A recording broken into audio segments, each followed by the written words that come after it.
Hi friends, இன்றைக்கி வீடியோவில் ஈஸியான ஒரு தக்காளி சட்னி எப்படி பண்ணணும்னு பார்த்துடலாங்க. தேவையான பொருள் எல்லாமே நான் ரெடியாக எடுத்து வச்சுருக்கேன். 2 பல்லாரி, 2 தக்காளி, ஒரு கையளவு கொத்தமல்லி இலை, உங்கள் காரத்துக்கு ஏற்ற மாதிரி வரமிளகா, அவ்வளோதான். ஸ்டவ் ஆன் பண்ணிக்கோங்க. ஒரு கடாய் வச்சுக்கோங்க. கடாயில் கொஞ்சமாக எண்ணெய் சேர்த்துக்கோங்க. எண்ணெய் நல்லா சூடானதுக்கப்புறமா உங்கள் காரத்துக்கு ஏற்ற மாதிரி வரமிளகாயை உள்ளே சேர்த்துக்கோங்க. சேர்த்துட்டு நல்லா அதை வறுத்து விட்டதுக்கப்புறமா நம்ம வெட்டி வச்சுருக்கோம்ல 2 பல்லாரி வெங்காயம், அதை உள்ளே சேர்த்துக்கலாம். சேர்த்துட்டு சட்னிக்கு தேவையான உப்பையுமே இப்போ நம்ம சேர்த்துடலாம். சேர்த்துட்டு நல்லா வதக்கி விடணுங்க.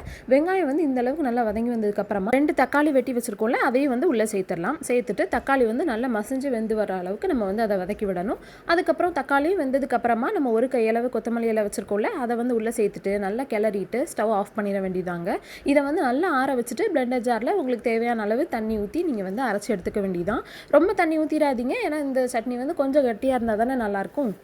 தக்காளி சட்னிலே நிறைய வேரியண்ட் இருக்குங்க. அது எல்லாத்தையுமே நம்ம அடுத்தடுத்த வீடியோஸில் பார்க்கலாம். வீடியோ பிடிச்சிருந்துச்சுன்னா லைக் பண்ணுங்கள், சேனலை சப்ஸ்கிரைப் பண்ணிக்கோங்க, உங்கள் ஃப்ரெண்ட்ஸ் அண்ட் ஃபேமிலிஸ்க்கு ஷேர் பண்ணுங்கள். தேங்க்ஸ் ஃபார் வாட்சிங். பை.